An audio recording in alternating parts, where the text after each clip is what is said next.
This is definitely not a serious runner video. This is the playbook for being a running YouTuber. We're going to cover everything I should have done, but didn't. And see how that's working out for me? You need to target the largest number of runners possible. The average marathon times are 4:21 for men and 4:49 for women, which means that the middle 50%, that's your ideal customer profile. Target a faster audience and you're talking to serious runners who already think they know everything and will probably just make fun of you on Let's Run. Target a slower audience and you hit casual, one and done bucket list runners. They're not sticking around for the long run, pun intended. So what's your story? Ideally, you're someone who's a few minutes away from qualifying for Boston or on the cusp of breaking 3 hours. There's a reason that brands treat influencers better than actual athletes. They're more relatable. A pro runner has never experienced the worry and dread and torment of waiting to hear if the BAA will deny them entry into the Boston Marathon. Your subscribers will see themselves in you, get emotionally invested in your story, and keep coming back. RunTubers excel when they can create parasocial relationships, aka convincing strangers to care way too much about your tempo runs. To make the next leap, you need to become an authority on running. At the beginning of your story, you want to be just like your subscribers. You're one of them. But eventually, you'll want to achieve a credential moment like qualifying for Boston or breaking 3 hours in the marathon. If you do one of these, to most runners, you're practically a pro. Believe it or not, you could probably even convince some people to hire you as a coach. In the hero's journey of your running life, you're Luke Skywalker to yourself, but you become Yoda to someone else. And even if you have the potential to get down to, say, a 2:30 marathon, is it worth it? Your time is better spent elsewhere. Why invest in a coach when you can invest in a drone?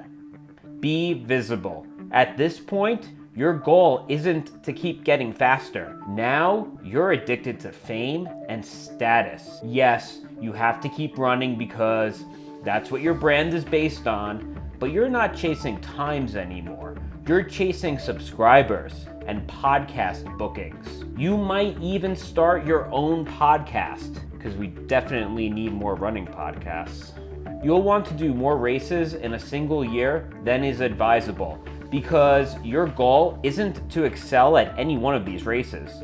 Your goal is to race as often as possible to maximize the amount of content you can make around those races, to show up at as many expos as possible, to lead as many shakeout runs as possible, and to PR on the number of selfies in one weekend. Doing events before a race can be tiring, but let's be honest, shoe companies don't care that you ran 250.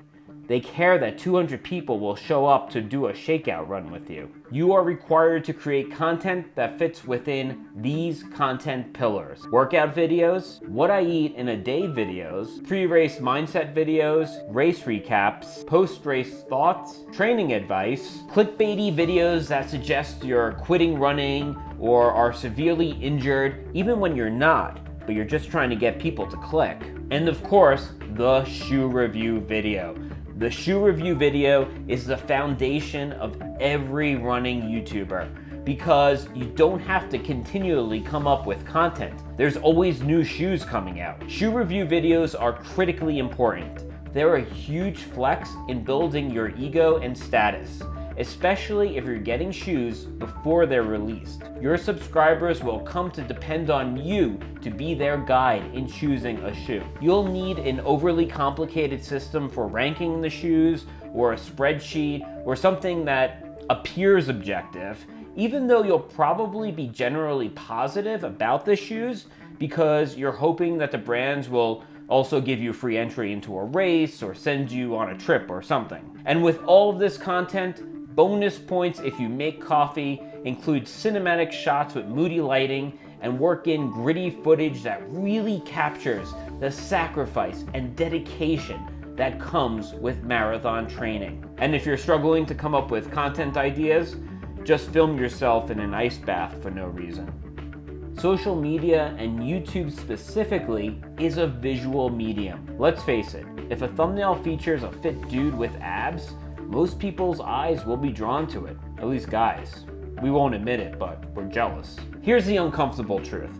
People will pay more attention to your abs than your marathon time. It shouldn't be that way, but that's how the algorithm works.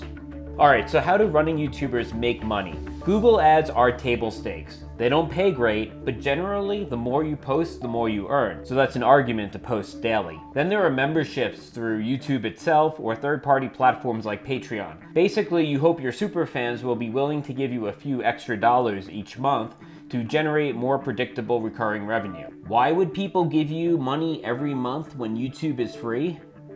Don't ask questions like that. Sometimes brands might offer you cash, but this needs to be approached with caution. Blatant ads can be a huge turnoff for your audience. They may think you're selling out. Do them when they're lucrative, but not too often. And then there's merch. If you get to the point where your followers want to walk around wearing a piece of clothing that has your name on it, that's like Tommy Hilfiger level. You can essentially get them to pay you to advertise for you. So definitely lean into merch when you can. It's all about the vibes. Be positive. People want to feel good. They want to feel seen. Your job is to build them up. Even if you secretly think, I can't believe he took 5 hours to run a marathon. You don't say that. You can't. You have to be relentlessly, unwaveringly positive. Unwaveringly? Remind your followers how grateful you are to them. Tell them you love them. Call them your fam. And if you don't play by these rules, people will label you as an elitist or say you're gatekeeping. This whole video is going to be labeled gatekeeping, isn't it? Vibes are so important, and they can be encapsulated in a slogan. If you can come up with a catchphrase that you can put in every video, but also slap on merch, then you're onto something. It can be short, it should be motivational, it could be a little faux edgy. Think about slogans like "Suffer Better" and "There is no finish line," or "Long live the BAA." I should make shirts that say that. Here are some of the mistakes you'll want to avoid. Don't pigeonhole yourself into one distance or one surface, or even a love of one brand. You may find that you really like a particular running brand, but if they don't support you and another brand will, you need to pivot and take that support where you can get it. Do not publicly commit to a diet. If you profess to be vegan or carnivore, you will instantly make a lot of friends and a lot of enemies. And if you ever give up your chosen diet, now you've just betrayed all your friends. And avoid politics. While political winds can change, your content is permanent. Most of all, you don't want to lose touch with why your subscribers followed you in the first place. Yes, you want to get to a point where you can make YouTube a full-time job. But when your followers see that you're getting free products, getting entries into races that they can't get into, and traveling all over the world on a brand's dime, it's sure to create some resentment. So stay humble and don't forget all the subscribers who helped you get that free stuff. And when you do get to the point where you're just getting free stuff and you don't have a story anymore, it might be time to hang it up. I hope you found this video educational and informative. If you did, please subscribe to this channel and check out all of my epic running content, most of which does not follow this advice. Oh, and do me a favor and subscribe to my animated spin-off channel too. Thank you for watching.